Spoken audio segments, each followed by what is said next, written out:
The fog came down over Ravensmere Hall, the way it had come down every autumn for the last 3 years. Thick and grey and unbothered by the hour, curling along the stone balustrades, like something that had been waiting all day for permission to arrive. The house itself seemed to lean away from the light. Half its windows were shuttered from the inside, not the outside, as though whoever lived within had decided that darkness was a kindness rather than a punishment.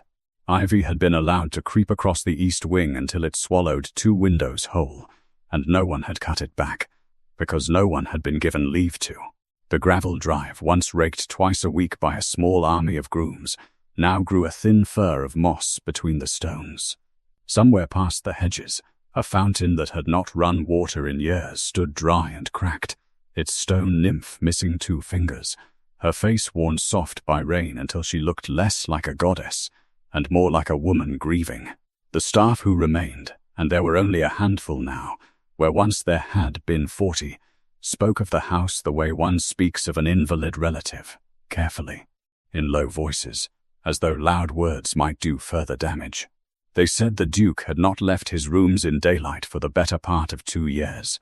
They said the mirrors had been removed from every chamber but his own, and that even there, the one that remained had been turned to face the wall.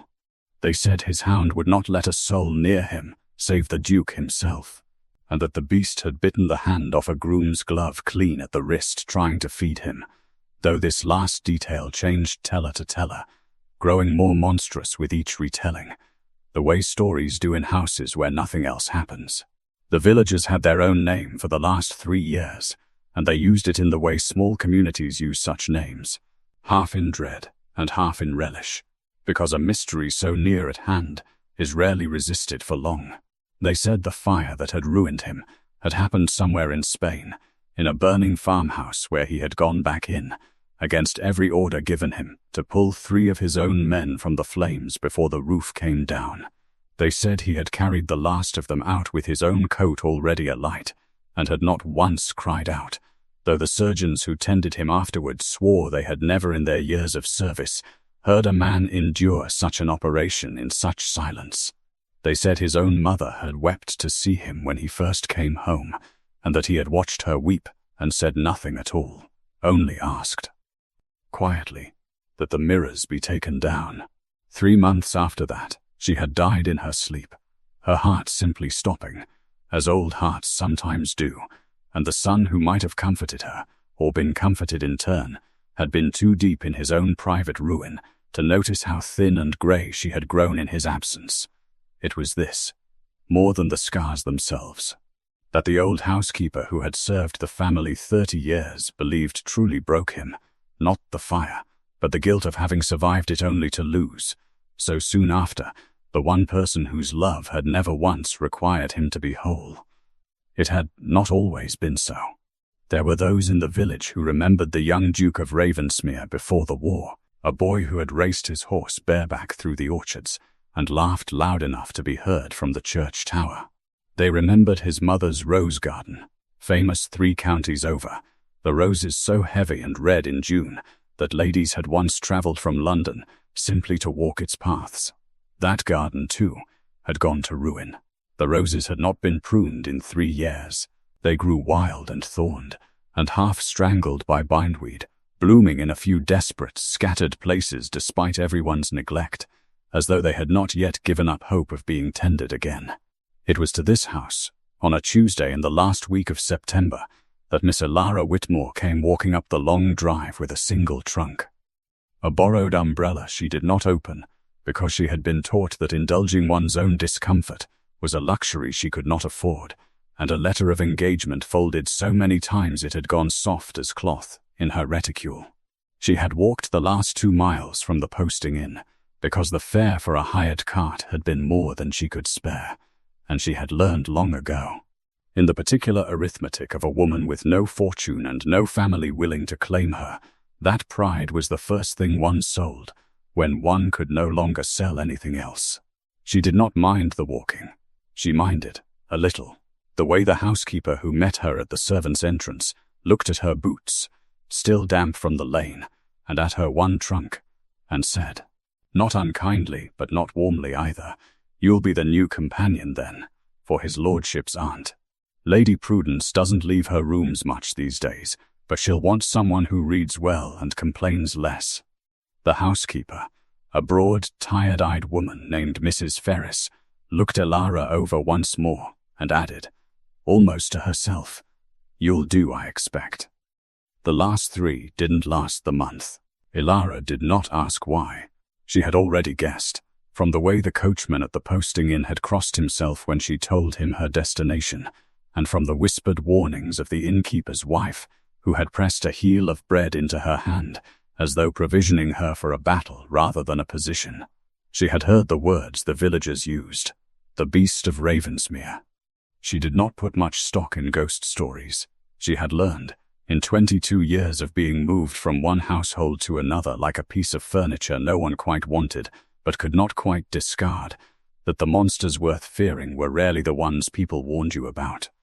The monsters worth fearing smiled at dinner and criticized your needlework in front of company and told you, sweetly, that you ought to be grateful for a roof over your head at all. She had been raised the poor relation in her aunt's house since the age of 9, when her father's small fortune had died with him in a fever that took half the parish that winter. Her aunt, Lady Ophelia Whitmore, had taken her in with the air of a woman performing a great Christian sacrifice, and had made certain that Elara understood the size of that sacrifice every day for 13 years. Her cousin Cordelia, 2 years her senior and considered the great beauty of the family, had been given new gowns each season while Elara's were remade from Cordelia's old ones. Taken in, let out, the ribbon changed so that no one would mistake the hand-me-down for what it was. Though everyone always did. Elara had learned to mend so well that she could turn a 5-year-old gown into something that looked almost new, and she had learned to disappear into a room so thoroughly that guests sometimes forgot she was present at all, which she had come, in time, to prefer. It had been Cordelia, in the end, who had arranged for her removal. Not out of cruelty exactly, though there had been cruelty in it, dressed up as concern, but because Cordelia was engaged now to a viscount's son, and a plain, quiet, unmarried cousin of 22 with no dowry to speak of, was an embarrassment better placed elsewhere before the wedding. "You will thank me for it eventually," Cordelia had said, not looking up from the letter she was writing. The morning the agency's reply had come confirming a position at Ravensmere Hall, a companion's post, in a duke's household. "Think how that will sound, Elara, when people ask after you." She had said it the way one might describe a convenient way of disposing of an old coat. Elara had thanked her, because thanking people was easier than arguing, and because she had learned long ago that tears changed nothing at all, a lesson so old and so worn smooth by repetition that she scarcely remembered learning it, only that she had, somewhere around her 12th year, decided never again to let anyone see her cry, because crying had never once made her aunt kinder or her cousin gentler, and had only ever made her feel, afterward, more alone than before. So it was that she came to Ravensmere with no expectations of kindness, and a fierce private determination to be useful enough that no one could send her away before she chose to go. She had, after all, nowhere else particular to be sent. The great hound found her before the household did. She was crossing the entrance hall behind Mrs. Ferris, her boots still damp, when a low sound rolled out from the shadows beneath the staircase. Not quite a growl, not quite anything she could name, and a creature the size of a small pony rose from where it had been lying, unnoticed, in the dark. He was enormous, black as pitch, but for a jagged white scar that ran from his shoulder down one foreleg, and his eyes, when they fixed on her, held none of the wild menace the village stories had promised. Mrs. Ferris went white, and stepped backward so quickly she nearly stumbled. "Miss, don't move. That's Orion, his lordship's dog. He's never let a soul but the Duke himself come within." Elara did not move backward. She was not entirely sure, afterward, why she had not.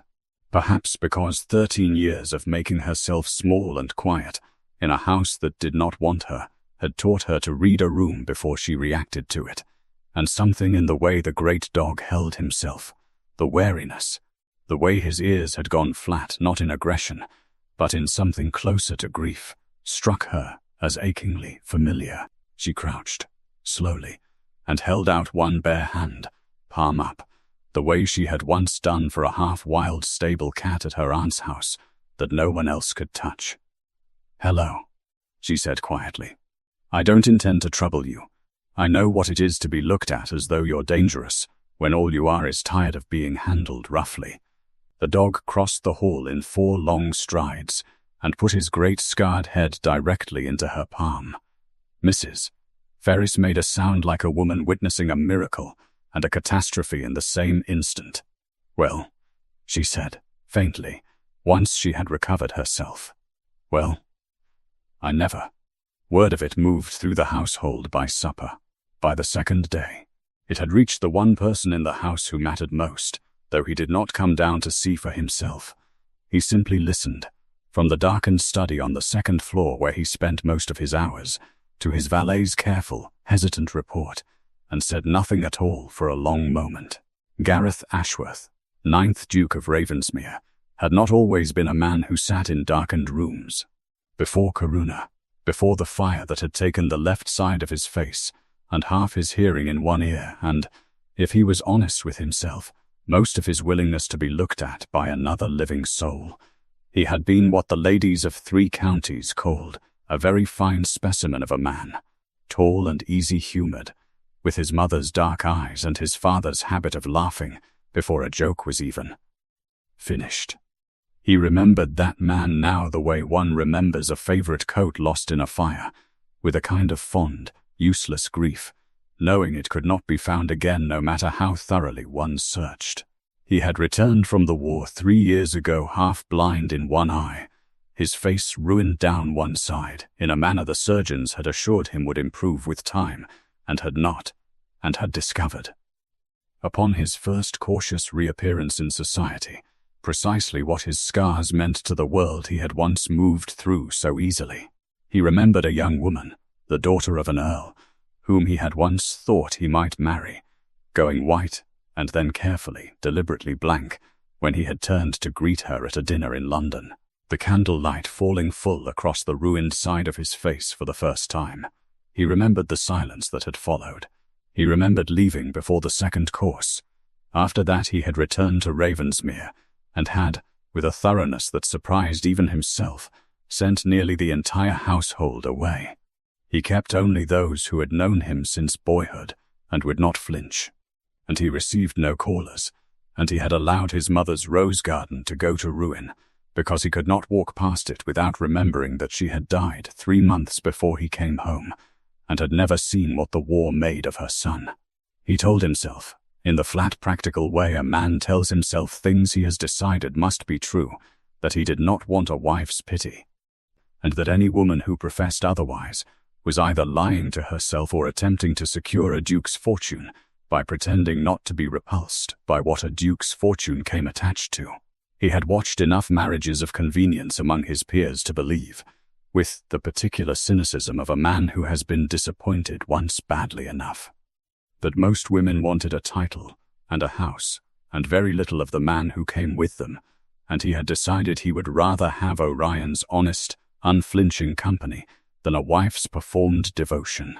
He had not expected his own dog to betray this careful arrangement within 2 days of a stranger's arrival.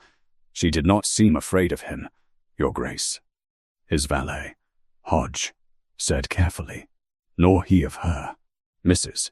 Ferris says he followed her about the east corridor half the morning like a great shadow. She is here for my aunt, the Duke said, without looking up from the ledger he was not truly reading. Not for Orion. See that she understands the distinction. But that evening, when the house had gone quiet, and he made his usual solitary circuit of the darkened lower floor, a habit he permitted himself only after the servants had retired, he found himself pausing at the door of the small parlour where his aunt now took her evening reading, and looking through the crack of the door left ajar. Lady Prudence Ashworth, his father's elder sister, was propped in her chair with a shawl about her shoulders, half asleep, and beside her in the lamplight, sat a young woman he had not yet properly seen, reading aloud in a low, even voice from a volume of Cowper. She was not, he noted with a strange, unwilling attention, a beauty in the fashionable sense, not golden-haired or dimpled in the way the ladies of London prized, but there was something in the steadiness of her, in the plainness of her dark gown, and the careful, unhurried way she turned each page, that arrested him regardless. Orion lay across her feet like a hearthrug, utterly at ease, one great paw resting against her slipper, as though he had claimed her. The Duke almost stepped into the room. He almost said something, some dry remark about his dog's poor judgment of character, some small opening that might have begun an acquaintance in the ordinary way people begin acquaintances.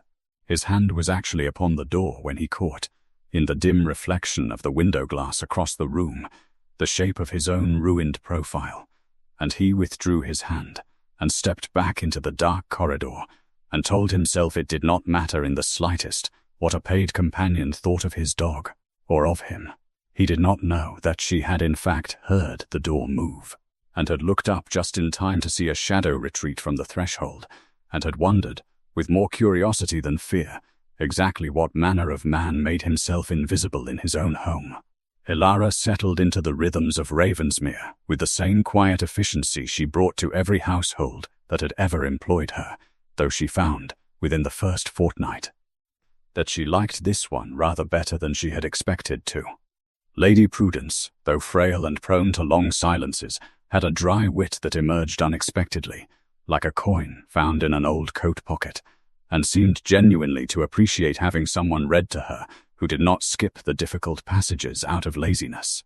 Mrs. Ferris warmed to her by degrees, impressed both by her willingness to help mend linens without being asked, and by the increasingly undeniable fact that Orion had appointed himself her permanent shadow, trailing her from the breakfast room to the garden to the small chamber she had been given in the unfashionable but perfectly comfortable West Wing. It was the garden that drew her most.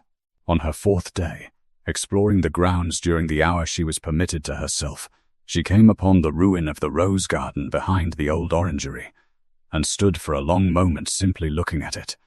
The wild thorned tangle of what must once have been magnificent beds, roses grown leggy and half-strangled by bindweed, a stone bench nearly swallowed by ivy, and here and there, astonishingly, a single desperate bloom pushing up through the neglect, as though refusing, on principle, to give up entirely. She found a pair of garden shears in the old potting shed, rusted but serviceable, and without asking anyone's leave, because she had learned that asking permission for small kindnesses often resulted in being told no, she began, an hour at a time, to clear a single bed. She did not know, the first several times she did this, that she was being watched from an upper window. The Duke told himself he was merely curious about the disturbance to the grounds. He told himself this for the better part of a week, standing at the window of his study, with his ledgers forgotten on the desk behind him, watching a woman in a plain dark gown kneel in the ruined dirt of his mother's garden, and cut back years of neglect with a rusted pair of shears, her sleeves rolled to the elbow, Orion lying nearby in the fitful autumn sun like a great watchful shadow. He noticed the care she took not to cut the old climbing rose that had been his mother's favorite, working around its thorns with the patience of someone handling something fragile and half-forgotten. He noticed that she hummed, very quietly, while she worked, some tune he did not recognize, and that once, when she pricked her finger on a thorn, she simply pressed it to her lips and kept working, without complaint, without even pausing. He almost went down. He stood at that window with his hand actually on the latch, and told himself he would simply walk out, as any master of the house might, and ask what she thought she was doing to his grounds. A perfectly reasonable pretext, requiring no explanation of scarred faces or shattered vanity at all. He got as far as the base of the stairs before his own reflection, caught unexpectedly in the hall's one remaining mirror, stopped him as thoroughly as a locked door, and he retreated instead to his study, and watched from the window until the light failed and she went inside, and told himself, again, that it did not matter. We'll take a very short break. If you don't want to miss new stories, please subscribe to the channel. It was Mrs. Ferris, in the end, who first suggested that Miss Whitmore might be permitted to read to his lordship as well as his aunt, not out of any grand design, but out of the practical observation that his lordship's eyes had been troubling him in the dim evening light, and that a second reader in the house was a convenience not to be wasted. The Duke had refused, at first, with the flat, immediate certainty of a man protecting something he did not wish examined. But Lady Prudence, who was rather sharper than her nephew credited her, took to complaining, gently and repeatedly, that her own eyes tired before the chapter's end, and that it seemed a great waste to send Miss Whitmore back to her room so early each evening, when the Duke sat alone 2 doors down with nothing but a lamp and his correspondence for company. By the 3rd week, worn down less by his aunt's persistence than by his own reluctant curiosity, the Duke agreed, on the strict condition that the lamps in his study be kept low, and that Miss Whitmore sit at the far end of the room, and that she ask no questions about anything at all. The first evening, she came in with a volume of Scott under her arm, curtsied to the shape of him seated deliberately in the room's darkest corner, and began to read without preamble, in the same low, even voice she used for his aunt, making no remark whatsoever about the arrangement of the furniture, or the dimness, or the fact that he kept the unscarred side of his face turned toward her, and the ruined side toward the wall. She simply read. When she finished a chapter and rose to leave, she said only, "Good night, Your Grace. Shall I come again tomorrow?" as though nothing about the hour had been unusual at all. He found himself saying yes before he had decided to. The first fortnight of these evening readings passed in a careful, unremarked routine, and Elara found, somewhat to her own surprise, that she began to notice small things about him she had not expected to notice. The way his voice changed, warming almost imperceptibly, when his aunt was mentioned, the particular stillness that came over him whenever Orion settled his great head against his boot, the fact that he never once, in all their evenings together, asked her a single question about her own family, or her own history. Though she suspected, from the careful way he avoided the subject, that he had guessed at least the shape of it, and chosen, out of some private courtesy she had not expected from a man of his rank, not to press her toward memories she had not offered freely. It became, over the following weeks, a habit neither of them named aloud. She read, he listened, and occasionally, despite his own intentions, offered a dry observation about the author's excessive fondness for weather, which she met with an unguarded, quick laugh that seemed to surprise her as much as it did him. Orion took to lying across the threshold of the study during these hours, as though standing sentry over something he had decided was worth guarding. Twice, the Duke found himself nearly asking her opinion on some matter of the estate, some small thing he had not discussed with another living soul in 3 years, and stopped himself each time, retreating into silence, though he noticed, with a discomfort he did not examine too closely, that he had begun looking forward to the hour of her arrival with something that felt uncomfortably like hope. One evening, near the end of October, she arrived to find him standing, rather than seated, at the window, his back to the room. "Your Grace?" she said, pausing at the threshold. "The garden," he said, without turning. "You've done something to it." "Only a little, Your Grace. I hope I haven't presumed. I should have asked. My mother planted that garden," he said. "I have not been able to look at it in 3 years. He was quiet a moment. "I looked at it this morning. There is a bloom on the old climbing rose by the bench. I did not think there would ever be another." Elara said nothing for a moment, because she sensed, correctly, that he was not finished, and that he needed the silence more than he needed her reply. "Thank you," he said finally, still not turning, "for not asking my leave. I should very likely have refused you, and I find, having seen the result, that I would have been wrong to." It was, she thought later, lying awake in her small chamber with Orion's great weight settled against the door, as though he too had appointed himself her guardian. The closest thing to an unguarded sentence she had heard him speak, and she found she wanted, very badly, to hear another. The Duke almost turned to face her fully that evening. His hand actually came up of its own accord, toward the side of his face he kept perpetually angled away, as though some old buried instinct urged him to let her see him plainly once, and be done with the hiding. He did not do it. He told himself the room was too dim for it to matter either way, and let the moment pass, and told himself, as he had told himself a dozen times now, that it did not signify. There came an evening, not long after, when the reading was set aside entirely. Lady Prudence had retired early with a headache, and Elara, arriving at the study out of habit rather than obligation, found the Duke standing before the cold hearth with a letter in his hand, his shoulders set in a way she had learned, over these weeks, to recognize as trouble. An old comrade, he said, before she could ask. One of the men I pulled from that house in Spain. He writes every year, near the anniversary, to say he is glad to be alive. I have never once managed to write back and tell him I am glad of it too. He turned the letter over in his hands. I have spent 3 years believing that surviving was a kind of theft, that I took something from the men who did not come home, and that the least I owed them was to make no further use of the life I stole. Elara did not offer him comfort in the easy, meaningless way comfort is so often offered. She had never had much use for empty reassurance herself, and did not think he would welcome it now. My father used to say, she said instead, that grief only becomes theft when we let it stop us from living the life the dead can no longer have.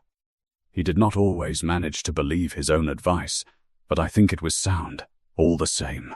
The Duke looked at her then, fully, in a way he had not quite allowed himself before, and something in his ruined face seemed to loosen, just slightly, at the edges. You speak of your father in the past tense. He died when I was 9.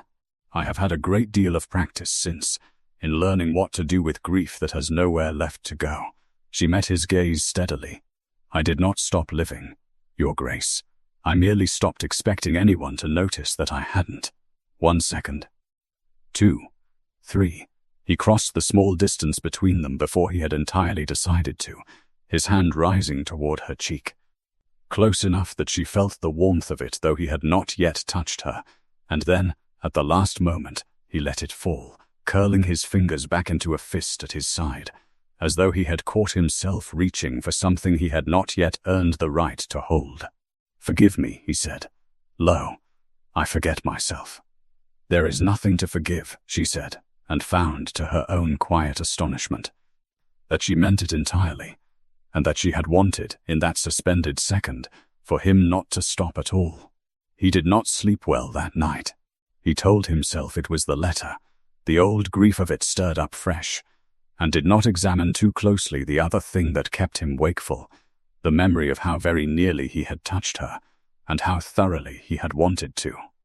It was Lady Camilla Sinclair who first threatened to unravel the fragile, unspoken thing growing in that house. Lady Camilla was the daughter of a viscount whose estate bordered Ravensmere's northern edge, and she had, since the Duke's return from the war, made herself a fixture of careful, patient attendance upon Lady Prudence, visiting weekly, bringing preserves and gossip and a bright, determined cheerfulness that never once flagged even when the Duke himself refused, as he always had, to receive her. Her mother, Lady Sinclair, had made no secret in the neighborhood of her hope that her daughter might yet secure the Duke of Ravensmere's hand, scarred face or no, a duke's fortune being, in Lady Sinclair's calculation, sufficient compensation for any manner of disfigurement, and the estate's proximity to their own, a convenience too tidy to abandon, merely because the Duke had grown reclusive. Lady Camilla arrived one grey November afternoon to find, to her considerable displeasure, that the Duke's paid companion had been seated in the small parlour with Lady Prudence, sharing tea as though she were a guest rather than staff, with that enormous hound, a creature Lady Camilla had been told, on excellent authority, would savage anyone who approached him, lying docile at her feet. "How very cozy," Lady Camilla said, once Lady Prudence had drifted, as she often did now, into a light doze by the fire. Her voice was pitched low, pleasant, entirely for Elara's ears alone. One forgets, in a house so isolated as this, the proper distance to be kept between staff and family. "I do hope you haven't mistaken your position here, Miss Whitmore. Is it? A companion's post is a comfortable enough living for a woman with no fortune of her own, I'm sure, but it would be a great pity for you to forget yourself and imagine it anything more." "I have never imagined it anything at all, my lady," Elara said evenly. "I am employed to read to Lady Prudence, and I do so." "And the dog?" Lady Camilla's gaze flicked, cool and assessing, to Orion. "How very convenient that the one creature in this house no one else can approach should take such an interest in you. One might almost think it deliberate." She smiled. "A bright, brittle thing. Servants who cultivate a family's animals in order to work themselves into favor are a well-known type. Miss Whitmore, I should hate for you to find yourself the subject of unkind talk." Elara held the woman's gaze steadily, though something in her chest drew tight and cold. "I have done nothing but tend a neglected garden and read aloud from books already on the shelf, my lady. If that constitutes scheming, I confess I do not know how to defend myself against it, save to continue doing exactly as I have been." Lady Camilla's smile did not falter, but her eyes had gone flat and hard. "How very composed you are," she said, "for a woman with so very little to be composed about." She rose, gathered her gloves, and left, without waking Lady Prudence. And Elara sat alone by the fire for a long moment afterward, one hand resting, without quite meaning to, on Orion's broad scarred head, and reminded herself, silently and firmly, that she had survived 13 years of her aunt's house on precisely this kind of careful composure, and that she would survive this too. The rumors began within a fortnight, the way rumors always begin in a country neighborhood with little else to occupy it, quietly, at first, in the sort of remark passed between ladies over tea that could be denied entirely if challenged. It was said, in the village and at the assembly rooms in the nearest town, that the Duke of Ravensmere's companion had bewitched his hound with scraps stolen from the kitchen in order to make herself indispensable to the household. It was said that she had set her cap quite deliberately at a lonely, scarred man too grateful for any attention to see how thoroughly he was being managed. It was said, and this version travelled fastest, as the cruelest versions always do, that she had come to Ravensmere with nothing, and meant clearly to leave it a duchess, having learned exactly how to make herself agreeable to a man too disfigured and too isolated to know he was being courted for his title rather than himself. The talk found its clearest voice on a market day in the village, when Mrs. Ferris sent Elara down with the cart to collect ribbon and thread for Lady Prudence's mending basket, a small errand she had performed without incident a dozen times before. This time, standing at the counter of the draper's shop, while the shopkeeper's wife measured out grey wool, Elara became aware of two ladies of the neighborhood murmuring behind her, not troubling themselves over much to lower their voices, as people rarely do when they have decided the subject of their talk is beneath their notice, rather than within earshot. Cannot think what Lady Sinclair must feel, after all her kindness to that family, to see a paid companion angling so plainly for the title. My housemaid has it from a girl in service at Ravensmere that the creature reads to him alone, of an evening, with the door shut fast, and no chaperone in the room but that great savage dog. One does wonder what a woman with nothing risks, in circumstances such as those, and whether she risks it deliberately. Elara stood very still at the counter, her coin already counted into her palm, and said nothing, because there was nothing to say that would not simply feed the talk further, and because she had learned, long before Ravensmere, that a woman who answered such whispers aloud was very often judged more harshly for the answering than for whatever she had supposedly done. She paid for her thread, thanked the shopkeeper's wife with perfect composure, and walked the 2 miles back to the hall with her basket on her arm and her chin level, and did not allow herself to cry until she had reached the privacy of the old potting shed by the rose garden, where she sat for a quarter of an hour among the rusted tools and let herself feel, briefly and thoroughly, the full weight of being spoken of as though she were a scheme rather than a person, before she wiped her face, set her shoulders, and went in to read to Lady Prudence at the appointed hour exactly as though nothing at all had happened. She did not tell the Duke of it. She told herself this was prudence, that a companion did not burden her employer with the ordinary unkindness of gossiping neighbors, but the truer reason, had she examined it closely, was that she had grown to care for the fragile, unnamed thing between them too much to risk being the one to introduce doubt into it, to risk him looking at her, even once, and wondering whether the whispers held some grain of truth she had not admitted to. That was not the only occasion. In the days that followed, she heard it also in the small ways a household absorbs gossip from outside, and cannot entirely keep it from seeping in a scullery maid's too quick silence when she entered a room, in Mrs. Ferris's sudden, uncharacteristic gentleness one evening, as though bracing her for a blow. She said nothing further of it to the Duke. She had learned, in her aunt's house, that complaining of unkindness rarely earned sympathy, and often earned only irritation at having one's peace disturbed, and she told herself, privately, that it would pass, the way most gossip eventually did, if she simply continued doing her work well, and gave no one cause to say worse. The Duke, however, was not entirely blind to it, whatever his household believed of his self-imposed isolation. Hodge brought him word of it one evening, reluctantly, only because he judged his master ought to know before the neighborhood's talk reached him second-hand and unprepared. The Duke listened in silence, his jaw tight, and said only, "Lady Camilla Sinclair, you said. So it's believed. Your Grace, though nothing can be proven of where the talk began." The Duke said nothing further that night, but Elara noticed, the following evening, that he watched her rather more closely than usual as she read, as though searching her face for some sign of the scheming Lady Camilla had described, and finding, each time he looked, only the same steady, unguarded composure she had always shown him. He almost asked her, that evening, whether the talk had reached her, whether she was troubled by it. His hand, resting on the arm of his chair, actually curled once, as though gathering itself toward a question, before he let it go, unspoken, and told himself he had no right to burden her with a suspicion he did not, in his private heart, believe at all. The final confrontation came, as such things nearly always do in that world, at a ball.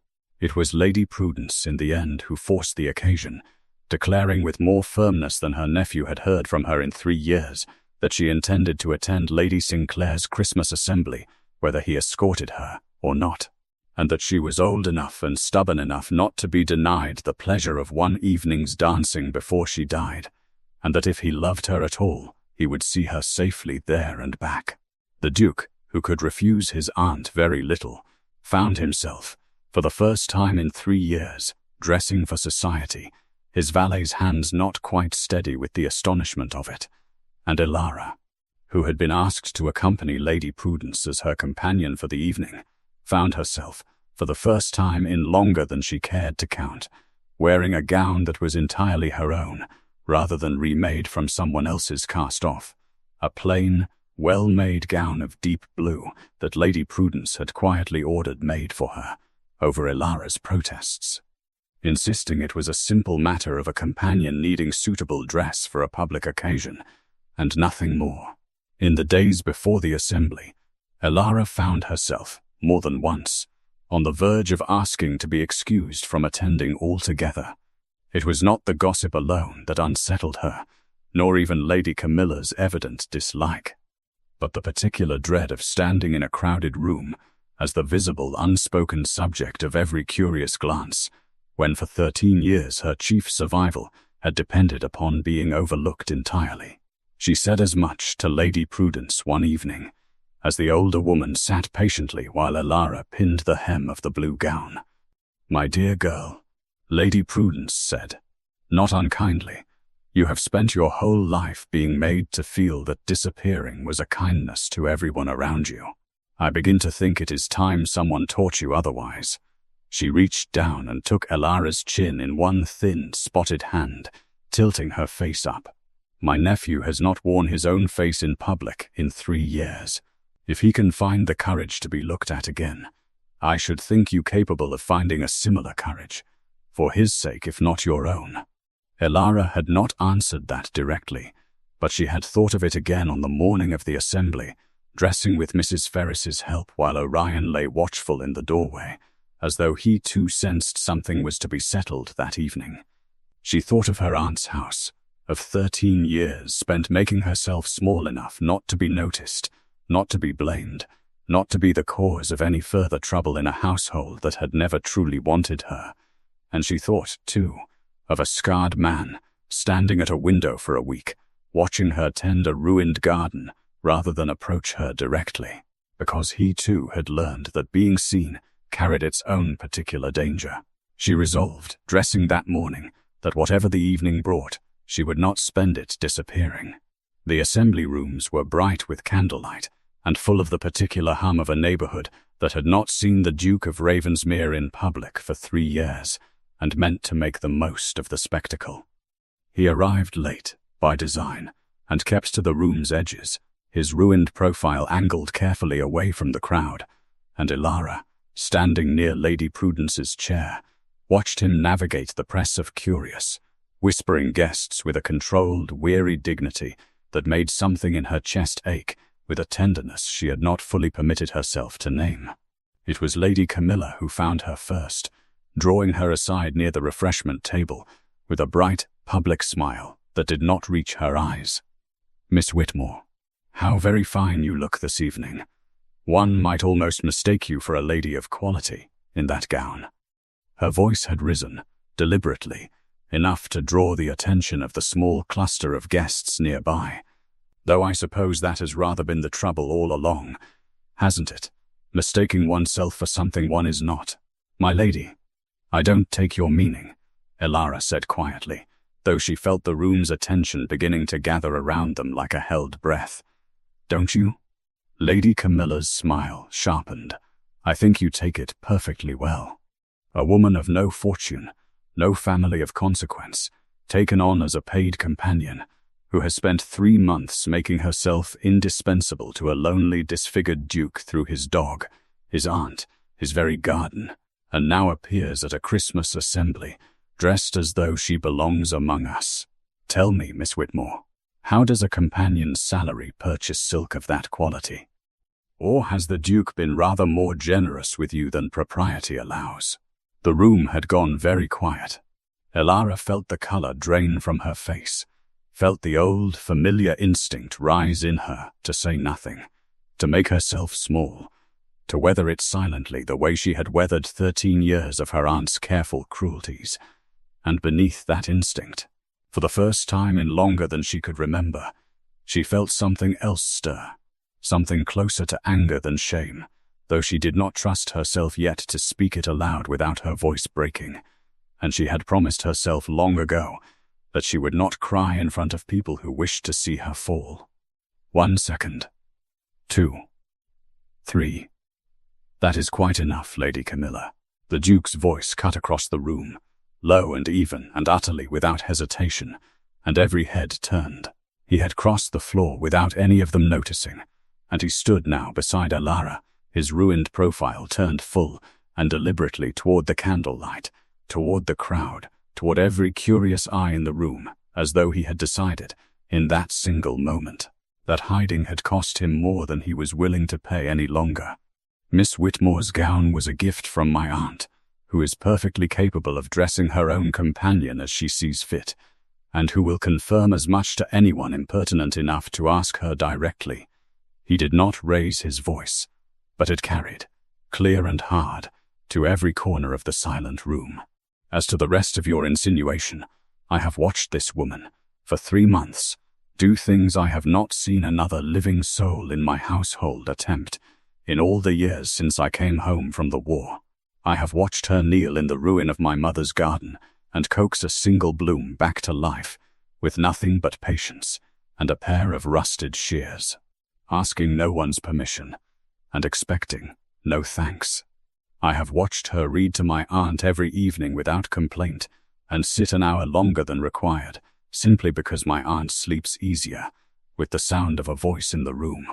I have watched my own dog, a creature that has not permitted another soul to touch him in 3 years, that has taken skin from grooms who tried to force his affection, lie at her feet of his own free will, because animals, Lady Camilla, are considerably better judges of character than the ladies of this county appear to be. He paused, letting the silence settle. You accuse her of scheming to secure a title through my misfortune. I would ask you, instead, to explain to this room precisely how a rumor invented 3 weeks ago in the very drawing room of Sinclair House came to circulate so conveniently through every parlor between here and the assembly rooms, and whether your mother's evident interest in seeing me married to her own daughter had any bearing on its invention. A ripple went through the crowd. Lady Sinclair, near the far wall, had gone the color of old parchment. I have it on good authority, the Duke continued, quieter now but no less certain, that the very rumor of a stolen glove and a scheming companion originated in a letter written by Lady Camilla herself to her cousin in town, a letter which that cousin, rather indiscreetly, showed to my own solicitor last week in an entirely unrelated matter of business. I have read it. I know precisely whose invention this was, and precisely why. Lady Camilla's composure cracked at last, color flooding her face, though she said nothing, finding, evidently, no ready denial for a truth so specifically named. The Duke turned then, fully, deliberately, toward Elara, and took her hand in front of the entire silent room, his ruined face lit plain and unhidden by every candle in the hall, as though he had decided, finally, that there was nothing left in it worth concealing. Miss Whitmore, he said, and his voice, for the first time she had ever heard it, was not quite steady. I have spent 3 years believing that no one could look at what the war made of me without either flinching or performing a courage they did not feel. You have done neither. You have simply been kind, consistently, when you owed me nothing at all beyond the terms of your employment, and I find I can no longer pretend to myself that I feel nothing in return. I love you. I should have told you a month ago, in the garden, when I first saw what you had done to my mother's roses, and I have been a coward about it ever since, which is, I think, rather a poor showing for a man who once thought himself brave. Elara felt the tears come then, hot and sudden, the ones she had held back through 13 years of small unkindnesses, and a lifetime of learning that crying changed nothing, and she let them fall, this time. Because for the first time in longer than she could remember, they were not born of grief at all, but of something so full and unlooked for that she had no other way to hold it. I thought tears never changed anything, she said, half laughing, half weeping, before the entire silent, staring room. Perhaps, the Duke said, and something in his ruined face moved, at last into the beginning of a smile he did not hold back. They simply needed the right occasion. 6 months later, the rose garden at Ravensmere Hall bloomed as it had not bloomed in a decade. The old climbing rose by the stone bench had grown thick and heavy with June blossoms, and beneath it, on a warm afternoon, the Duke and Duchess of Ravensmere sat together, while Orion dozed in the sun nearby, considerably greyer about the muzzle, and no less devoted for it. Lady Prudence, much recovered in spirits, if not entirely in strength, watched from a chair nearby with the particular satisfaction of a woman who had engineered rather more of the household's happiness than anyone properly credited her for. You are staring again, Elara said, not looking up from the roses she was cutting for the house. I find I have rather given up trying not to, the Duke said. He no longer angled his face away from the light, had not for months now, and there was an ease in him that had not existed in that house in years. Lady Camilla Sinclair, It was reported in the neighborhood with a certain grim satisfaction, had removed with her mother to Bath before the new year, the assembly rooms of their own county having grown considerably less welcoming after that particular Christmas. Mrs. Ferris had taken to telling the story of that evening to every new maid hired at Ravensmere, embellishing it a little further each time, until in her telling Orion himself had very nearly spoken in his mistress's defense. The old climbing rose by the bench had thrown out more blooms that June than anyone at the hall could remember it bearing even in the Duchess's day, and Elara had taken to cutting great armfuls of it for the house, filling rooms that had stood shuttered and dim for 3 years with a colour and a scent that made even the oldest servants pause in doorways, remembering, you saw me, you know, before anyone else did, before I saw myself, I think. I was only paying attention, Elara said, echoing, deliberately, the very words she had once used to explain herself to a nervous, watchful dog on her first day in that house, and the Duke laughed, low and full, and reached for her hand among the thorns. Thank you for listening to the story all the way to the end. Please tell us which city you're watching from, and what the story made you feel. Don't forget to subscribe so you won't miss new stories.